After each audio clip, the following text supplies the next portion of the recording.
Hey y'all, welcome back to my channel. So today I wanted to do another friendly sisterly advice video, and this one is coming from one of my last car chats. The question was, could you cover business communication tips, particularly with meetings? Also, any tips on communication with clients, like a basic framework. Obviously, this is stuff that has worked for me personally, and hopefully you can get some helpful tips or ideas from this. One thing that's kind of interesting about my career, or how my career has unfolded, is although you need to have like the technical understanding of accounting and audit principles, a lot of my career now also has to do with like project management. So I definitely want to do some more videos on how I kind of keep things organized. So here are some of my best practices when it comes to meetings. First of all, setting them up on the right foot.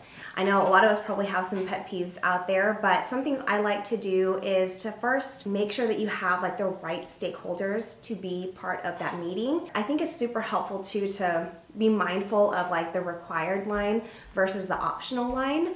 If there are people who you're just adding more so for their visibility, if they want to join or have the availability to join, then make sure to put them in the optional category so that people are aware if they absolutely have to make it or not, because that would impact their schedule. Being respectful of everyone's time. Next thing is being very clear about what the purpose and objective of that call is. You know, one of my biggest pet peeves is when people will just like put a meeting, and not really give context in the body of the meeting invite as to what you guys want to discuss, background to help people to prepare for the meeting. For example, if I were a new staff or auditor, I would assume that I'm setting up meetings to maybe walk through an accounts receivable reconciliation. So I would want to make sure to have the right people involved. So the person who prepares the reconciliation, the person who reviews the reconciliation, those people in my mind would be required. And then optional would be maybe like the controller, if they're not one of those two people I had talked about before. Maybe the controller could be optional, just added for their visibility if they wanted to join. Put your subject line as accounts receivable reconciliation walkthrough. In the body of the email, you could say, setting up this time to walk through the June 2025 accounts receivable reconciliation. There's more detailed information that needs to be discussed as well. The expectation being set off the bat. Just to make sure that I've included the right stakeholders, I'll always make sure to put in my meeting invite, please feel free to forward to other team members who may be involved in the project. If you want to limit like the capability of forwarding a meeting invite on, especially if it's like a more sensitive topic or needs to be a closer or smaller group, then you can always take that option off whenever you're setting up the meeting. Like there's a response options, and if you do a drop down, then you can take away like the allowed forwarding options. Whenever there's a meeting that's coming up, I would definitely suggest looking to make sure that you've got responses from all of the required people that you need. You can send a side Teams message just to ask, hey, I scheduled this meeting, does this time work for you? I've been in situations where you'll go to a meeting and certain people aren't there who need to be there, and it's almost like redundant to have conversations twice to bring people up to speed.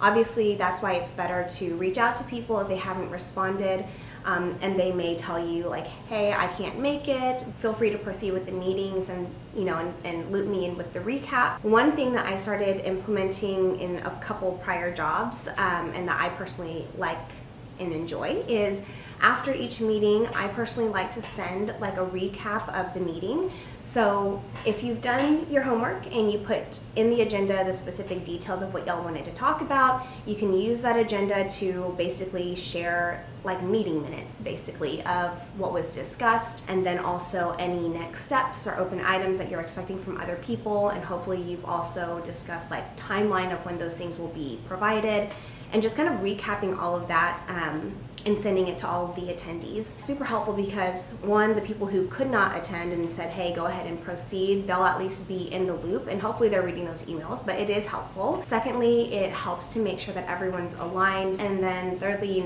having concrete documentation of kind of, things that have been discussed or agreed upon is super helpful as well. Like when I'm sending a recap, I will usually have like in the title of the email, I'll say recap and then, have the meeting, whatever the meeting was afterwards. Also in Teams now there is a function to take notes during a meeting. I guess you can put like the agenda and there's notes and like follow-up actions, links to like the tasks in your planner for Teams. That's kind of a newer feature that I haven't really used too often. I'm still old school, so I personally like to send an email, but that's also something to explore and utilize as well. If you're like in a more forward, hip with the times company, then you guys are probably using that already, but I personally I enjoy sending recaps. So those are just some tips and tricks and whatnot for meetings. There's a lot more detailed stuff we could talk about as far as like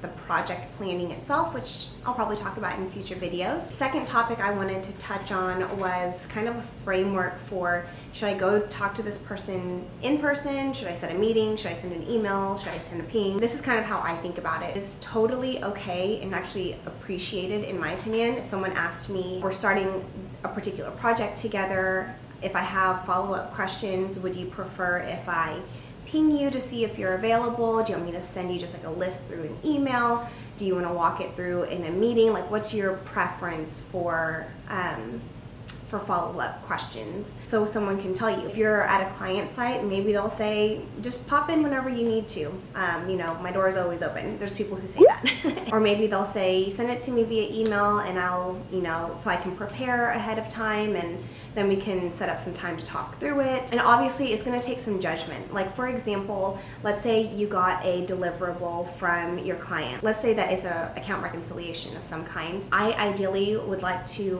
walk through kind of like any more complicated of a document. I prefer to either be walked through it or to walk someone else through it so that, you're not just throwing them a document and making them figure it out on their own. So hopefully that is also the case with whoever you're working with, but if not and you receive a document, I would recommend first trying your best to go through and seeing if you can make heads or tail of the document. So, reading through it, going through the different tabs, trying to see how numbers are flowing, and I would give myself a time limit. I would say between 30 minutes to an hour, depending on what you're looking at. You'll hear it a lot in public accounting where people say, don't spin your wheels, and I'm like, okay, what exactly does that mean? For me, I defined it for myself as I'm gonna try my best to go through this document, see if I can kind of get around in it, understand how it's going, just so that I have tried to figure it out. And I'm gonna give myself 30 minutes and start putting together all of my different questions of like, where is this number coming from? What is this tab trying to show me? Trying to first do my own research and figure it out and not just go at it blindly or without any experience or any information at all. If in that 30 minutes you're going through it and you literally cannot figure out a single thing within the first 10 minutes, I would stop and I would probably go and pop in on whoever provided you the documentation or send them a ping and just say, hey, I got the document, I'm having a really hard time just getting through it. Do you have time to walk me through it, or would you prefer I set up a meeting? Obviously, if they haven't kind of given you that expectation on the front end. But I would first at least try to figure it out for a short period of time, accumulate my questions. I'd want to write them down or, type them up in a draft email or something. If you have like a fairly long list of questions, I would go about it a couple of different ways. Obviously, it depends on the person's personality, their role. If I felt comfortable enough, I would probably send them either a ping or go to their office and just basically say, hey, I went through that document, I had a list of questions, I wanted to see if you had some time to kind of walk through them with me, or would you prefer I send them to you via email and you can send me responses, or we can set up a meeting, but at least you'll have my questions, so you can ask them point blank what they would prefer. Then that'll give you an idea of like, okay, we can talk through it now, or I need to set a meeting. Now, if you don't feel comfortable doing that, that's okay too. You can put it down in an email and you can send it to them via email and say, I went through the document, I had these questions. Personally like to do is if there's a lot of questions, then I'll send them and I will typically say in the email, I'll go ahead and schedule time for us to discuss either the next day or in the next couple of days, depending on, you know, what you have on your plate. If we clear it up via email beforehand, I can always cancel the meeting is another route that I will take. Sometimes people just want to have like the list and they can kind of walk through it, and at least you have time on their calendar to either, you know, go through it a little bit more in detail, clarify anything quickly, and it just also kind of gives the person who's receiving that meeting like an indicator of like, I need to get some deliverable to them. You know, they might even tell you like, hey, I'm really busy right now with month-end close. I'll get back to you at X date. And then you can obviously adjust your expectations, adjust your meetings and stuff like that to align with that timeline. Same thing goes with whether it's your client or let's say that you're a staff and you're working with a senior or a manager on your team. I always suggest, one, trying to accumulate your questions. Secondly, sending them to them or setting a meeting to discuss it. I do think that it's important to show some initiative.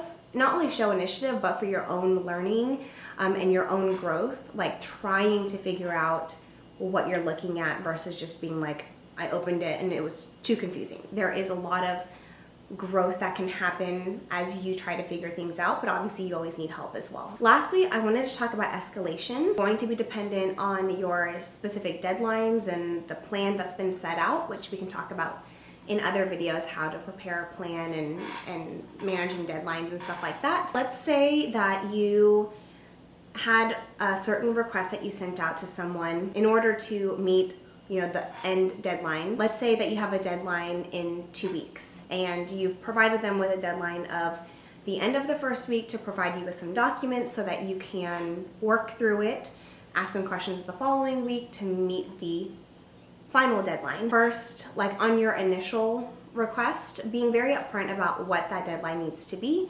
So if you could say, you know, if you could please provide these documents by X date. I always try to build in maybe at least a day of buffer in case I need to follow up. So let's say you really need to get it by Friday. I would say, could you please get it to me by Thursday?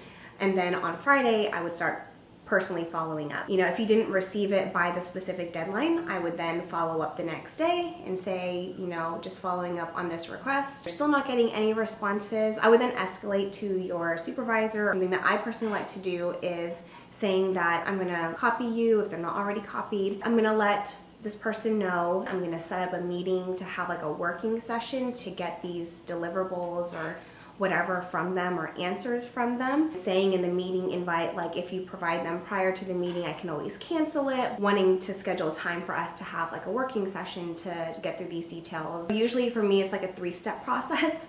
I like in terms of escalating, but I will typically always keep like my boss up to date on the status and get their thoughts as well. So maybe after the second escalation, they'll say, you know what, I'm gonna take it, I'll contact them directly and see what I can do. Maybe they'll say, yep, go ahead, set that meeting. We'll see if they, you know, join. But always keeping that open communication, I think, is super important. Also, I think showing initiative and providing potential solutions is also really helpful as well. Those are just some of the tips, my personal best practices that I utilize in my career. I hope you found something in that helpful. I'm happy to go into more details on any specific topics with you guys. Please let me know if there's anything you wanted me to elaborate on. I can definitely do that in the comments with you guys, or if there are any other friendly sisterly advice topics that you would like me to touch on in this series, please let me know. I would be happy to do that. As always, thank you guys so much for tuning in and supporting me and being part of the Subbie fam. Grow through what you go through. Thank y'all again for watching, and I'll catch y'all in my next video. Alright, here we go. Okay. Alright, y'all. Y'all done with me sprucing myself to like your tasks with tasks that actually link to your tasks. That's a hard word to say, tasks. Not your tax, your tasks. Are you saying you're still sleepy? It's kind of a gloomy day, you wanna relax? Okay, I love you. Why do you look so serious? Ay, nako. Ay. You're so cozy, cozy. Okay, handsome. You keep being relaxed. I love ya.